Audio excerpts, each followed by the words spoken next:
বিধি।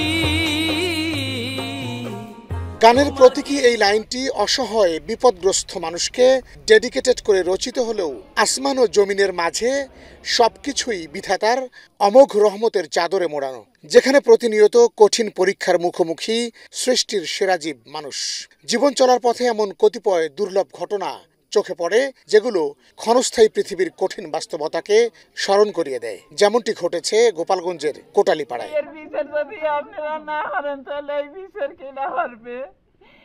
নবজাতক ফুটফুটে 2 কন্যা সন্তান জন্ম দেওয়ার পর মায়ের মৃত্যু হয়। মাতৃদুগ্ধ মুখে নেয়ার আগেই শোকাতুর সেই দরিদ্র সংসারের সবাইকে অবাক করে দিয়ে যমজ শিশুদের বাবাকে কারাগারে যেতে হয়। স্কুল পড়ুয়া 13 বছর বয়সী সাজ্জাদের কাঁধে এসে পড়ে সংসারের পুরো দায়িত্ব।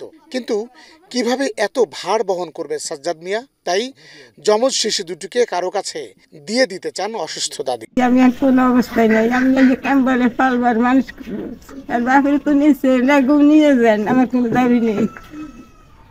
আমি কিভাবে পালবো? সপ্তাহে 2টা দুধ হয় না, মার বুকের দুধ খাই, হাতে 2টাই হইতেছে না, দুপুরে দুধ দেয় না।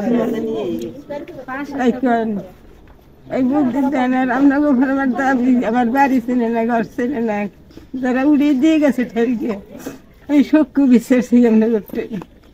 আমার স্যারের কোনো কেস নেই, মামলা নেই। কাল আজকে আমাকে লাগে যাবে, সকালে আসছে নিয়ে গেছে।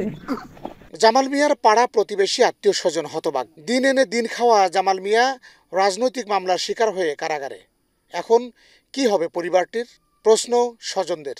কত দরিদ্র সাধারণ দিনমজুর। এখন এলাকার মানুষের ইন্ধনে যে এমন একটা অপকর্ম, একটা নৃশংস বলবো, যা নিন্দনীয়।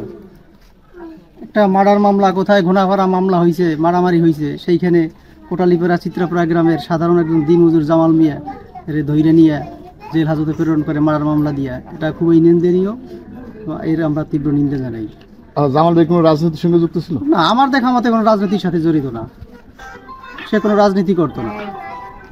এলাকার সাধারণ মানুষ সভা সমাজ করতো, মানুষ ডাকে, মানুষের কাছে যায়, মানুষ 2-1টা ভালো পরামর্শ নেয়, কারো ভালো লাগে, কারো শত্রু হয়, এই এর বাইরে তো আর কিছু দেখিনি। যে মামলাটা তো ঢুকাইতে হয়েছে, তখন যে ঘোনাফাড়া যে মার্ডারটা হয়েছে, তখন থেকে বাসায় ছিল, সে বরিশাল তার স্ত্রী নিয়ে দৌড়াদৌড়ি করছে।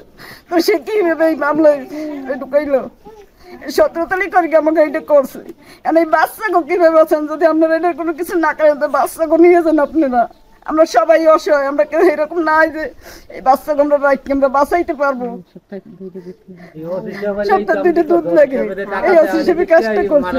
ঘরে অসুস্থ দাদি, ছোট বোন ফারিয়া ক্লাস 1-এর শিক্ষার্থী। তাদের দেখাশোনা করার মতো কেউ নেই। এত দুশ্চিন্তা নিয়ে কিভাবে চলবে তাদের সংসার?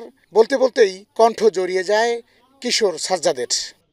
গেল 8 নভেম্বর কোটালীপাড়ার থানা পুলিশ জামাল মিয়াকে বাড়ি থেকে ধরে নিয়ে যায়। থানার অফিসার ইনচার্জ আবুল কালাম জানান, জামাল মিয়ার নামে হত্যা মামলা, মাদক এবং বিভিন্ন ঘটনার সঙ্গে জড়িত থাকার অভিযোগে তাকে গ্রেফতার দেখিয়ে জেল হাজতে পাঠানো হয়েছে। Asian television news desk.